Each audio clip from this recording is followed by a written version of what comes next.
కొండాపూర్లో 10 కోట్ల ప్రభుత్వ భూమి స్వాధీనం. ఆర్టీఏ స్థలంలోనే 500 గజాల భూమి ఏదైతే కబ్జాకు గురైందో దాని తొలగింపు. ఇక ఆదాబ్ హైదరాబాద్ కథనంతో కదిలిన అధికారులు 5 ఏళ్ల అక్రమ కబ్జాపై వెలుగులోకి సంచలన వివరాలు. అక్రమ అధికారులపై చర్యలు తీసుకోవాలని చెప్పి డిమాండ్. సార్ చూద్దాం, ఏదైతే ఈ ప్రభుత్వ భూమి ఉందో దాంట్లో ఒక సైడ్కి ల్యాండ్ మొత్తంలో కూడా ఒక సైడ్కి ఒక 500 గజాలు ఈయన కబ్జా చేసుకొని ఈయన ఇసుక దందా, ఇటుక దందా, సిమెంట్ దందా అక్రమంగా ఈయన చేస్తూ ఉంటే అక్కడ ఉన్నటువంటి అధికారులు ఈయనకు తొత్తులుగా మారి అటు సైడ్ కూడా చూడకుండా అయిపోయారు. మొన్న మన ఆదాబ్ హైదరాబాద్లో మనం ఒక డీటెయిల్ ఆర్టికల్ రాసినాం. సో దానికి అధికారుల నుంచి వెళ్ళి స్పందన వచ్చింది. చూద్దాం ఒకసారి. ఆర్టీఏ స్థలంలోని 500 గజాల భూమి కబ్జా తొలగింపు. ఆదాబ్ హైదరాబాద్ కథనంతో కదిలిన అధికారులు 5 ఏళ్ల అక్రమ కబ్జాపై వెలుగులోకి సంచలన వివరాలు. అక్రమ అధికారులపై చర్యలు తీసుకోవాలని చెప్పి డిమాండ్.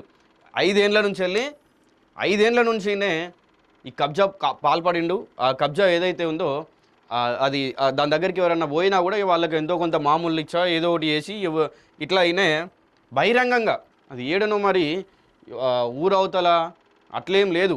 ఇక హైదరాబాద్ నగరంలోని కొండాపూర్ ప్రాంతంలో కోట్లాది రూపాయల విలువైన ప్రభుత్వ భూమి కబ్జాకు గురైన వ్యవహారం తీవ్ర చర్చనీయాంశంగా మారింది. ఆర్టీఏ కార్యాలయానికి కేటాయించిన స్థలంలో దాదాపు 500 గజాల ప్రభుత్వ భూమిని ఆక్రమించి ఇసుక, ఇటుక, సిమెంట్ వ్యాపారం నిర్వహిస్తున్న ఘటనపై ఆదాబ్ హైదరాబాద్ పత్రికలో కథనం ప్రచురితమైన అనంతరం రవాణా శాఖ అధికారులు స్పందించినట్లు సమాచారం.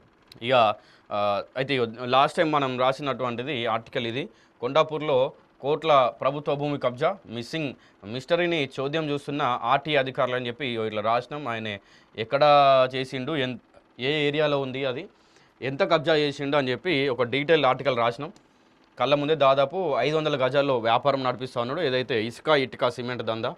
ఇక అధికార వర్గాల సమాచారం ప్రకారం దాదాపు 10 కోట్ల విలువైన ఈ భూమిని కొంతకాలంగా అక్రమంగా వినియోగిస్తూ ఇసుక, ఇటుక, సిమెంట్ వ్యాపారం సాగిస్తున్న వ్యక్తి నుంచి అధికారులు ఈ స్థలాన్ని తమ ఆధీనంలో తీసుకున్నారు.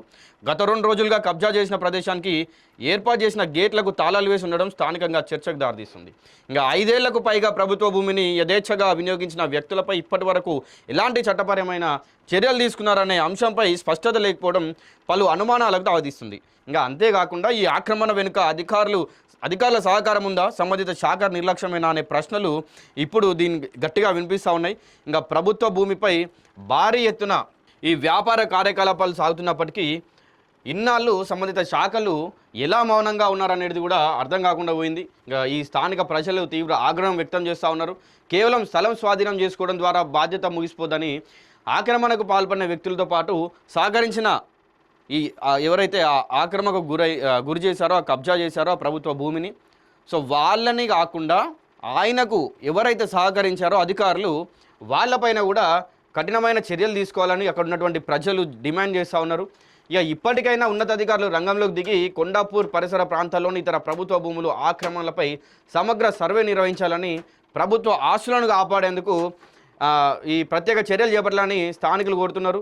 నగరంలోని ప్రభుత్వ భూములపై పెరుగుతున్న కబ్జాలపై కఠిన చర్యలు తీసుకోకపోతే భవిష్యత్తులో మరిన్ని విలువైన స్థలాలు అక్రమదారుల చేతుల్లోకి వెళ్లే ప్రమాదం ఉందని హెచ్చరిస్తూ ఉన్నారు. సో ఏదైతే ఈయనే అక్కడ ఉన్నటువంటి ప్రభుత్వ భూమిలో 1000 కోట్లు 100 కోట్ల ఉన్నటువంటి అక్కడ ఉన్నటువంటి స్థలాన్ని డిమాండ్ అట్లుంది. దాంట్లో 10 కోట్ల ప్రభుత్వ భూమి స్వాధీనం. ఎంత? కేవలం 500 గజాలు ఈయన అక్కడ ఆక్రమించిన దానికి 10 కోట్ల విలువ చేసేటువంటి ఆ భూమి అది. సో దాన్ని అయితే స్వాధీనం చేసుకున్నారు. ఇక దీనికి మొత్తంగా ఏదైతే అంటే ఒక ఎకరం భూమి ఉంది అనుకోండి ఎగ్జాంపుల్కి, దాంట్లో 500 గజాలు ఈయన ఏం చేసిండంటే సపరేట్గా ఫెన్సింగ్ వేసిండు. సపరేట్గా ఫెన్సింగ్ ఈ 500 గజాల మంది ఏర్పాటు చేసి దానిలో సిమెంటు, ఇటుక, ఇసుక ఇట్లాంటివన్నీ ఈయన బిజినెస్ చేస్తున్నాడు. అక్కడ ఆయన వ్యాపారం నడిపించుకుంటా ఉన్నాడు. సో ఇప్పుడైతే అధికారులు ఆ భూమిని స్వాధీనం చేసుకున్నారు.